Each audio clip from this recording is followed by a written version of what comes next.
নমস্কার, আমি doctor Mainak Maitra, ENT surgeon, নাক কান গলা বিশেষজ্ঞ।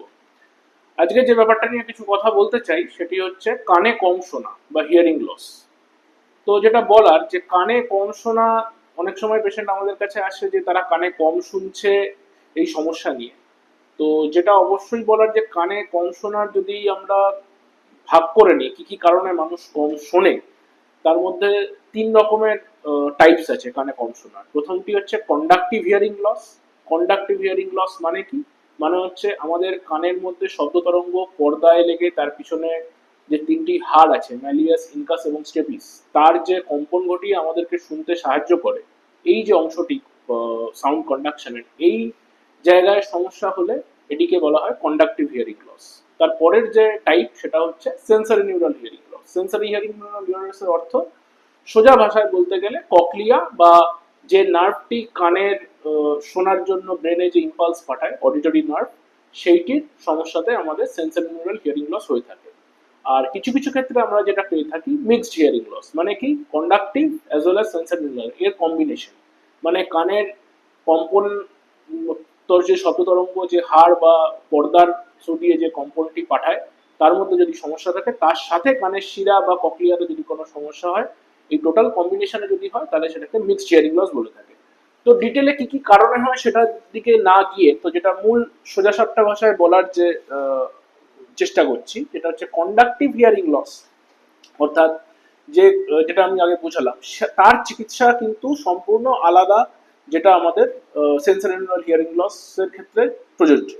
কিরকম কন্ডাক্টিভ হিয়ারিং লস এর মূল যে এটা, সেটা হচ্ছে যে কি কারণে কন্ডাক্টিভ হিয়ারিং লস হচ্ছে বা পেশেন্ট কানে কম শুনছে সেই মতো তার চিকিৎসা করা। এবং সার্জারি কিন্তু একটা গুরুত্বপূর্ণ অংশ এই কন্ডাক্টিভ হিয়ারিং লসের ট্রিটমেন্টের। সেটা কানের পর্দায় ফুটো থাকুক বা কানের হাড় বা ম্যালিয়াস ইনকাসকেপিস যেগুলোকে আমরা বলে থাকি, তার যদি ক্ষয় হয়ে থাকে রোগের কারণে, তার সে হাড়গুলোকে বের করে নতুনভাবে আর্টিফিশিয়াল হাড় বা কার্টিলেজের মাধ্যমে যে আমরা অসিকুলার চেন তৈরি করি, সেটাতে কিন্তু কন্ডাক্টিভ হিয়ারিং লসের ট্রিটমেন্টের মধ্যে পড়ে।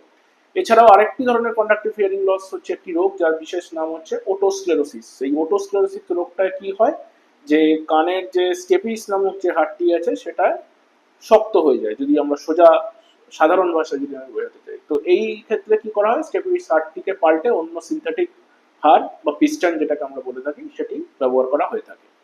অন্যদিকে যদি আমরা আসি যে সেন্সরি নিউরাল হিয়ারিং লস, যেখানে কানের এই অংশটা ঠিক আছে কিন্তু মূল সমস্যা হচ্ছে ককলিয়া বা তারপরে যে নার্ভটি ব্রেনে ইলেকট্রিক ইম্পালস নিয়ে যাচ্ছে, আমাদের শুনতে সাহায্য করছে, তার সমস্যা। এই সেন্সরি নিউরাল হিয়ারিং লসের কারণ কিন্তু অনেক রকমের হতে পারে।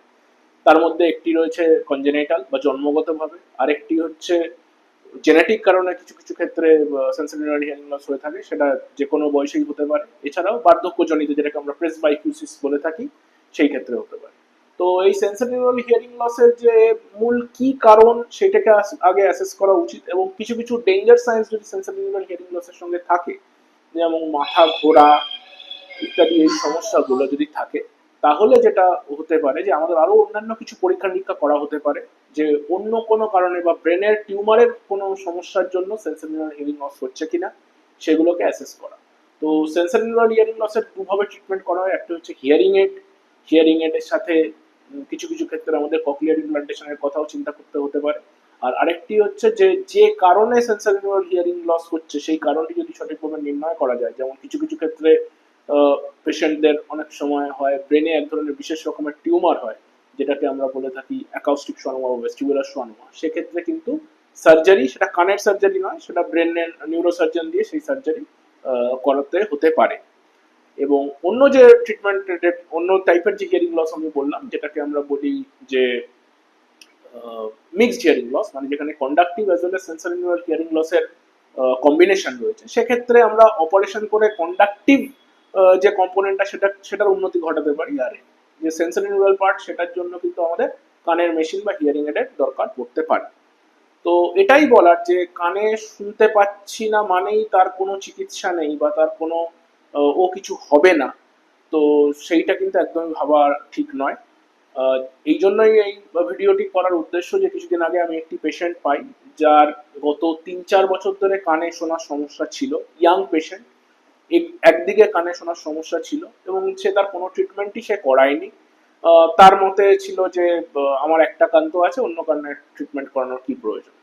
তো যেটি হয়েছিল যে তারপরে পেশেন্ট যখন আমার কাছে আসে, এক কানে সে একদমই শুনতে পায় না এবং অন্য কানে, এবং শারীরিকভাবে সে অত্যন্ত ডিসব্যালেন্স বা ইমব্যালেন্স বা ব্যালেন্সের সমস্যা তার শুরু হয় লাস্ট 2-3 মাস ধরে। তো এটিতে আমরা যখন পরীক্ষা নিরীক্ষা করি, দেখা যায় যে তার একটি কানে profound, severe to profound sensory neural hearing loss রয়েছে, এবং এমআরআই ব্রেন করানোর পর তার কিন্তু সেই দিকে ব্রেনের অডিটরি নার্ভে বা ভেস্টিবুলো কক্লিয়ার নার্ভে একটি টিউমার পাওয়া যায়। তো অবশ্যই এই জন্যই এটা ভয় দেখানো নয়, কানে কম শুনতে পাওয়া, আবারও বলছি, কানে কম শুনতে পাওয়া মানেই ব্রেন টিউমার, এই কথার কোনো ভাবনার কোনো প্রশ্নই ওঠে না। কিন্তু যদি আপনার মনে হয় যে আপনি কানে কম শুনছেন, আপনার নিকটবর্তী ইএনটি ডাক্তারবাবুর কাছে যান, কি কারণে এক্স্যাক্টলি কম শুনছেন কানের পরীক্ষা করিয়ে সেটার সঠিক নির্ণয় করা হোক এবং সঠিক চিকিৎসা লাভ করুন। নমস্কার।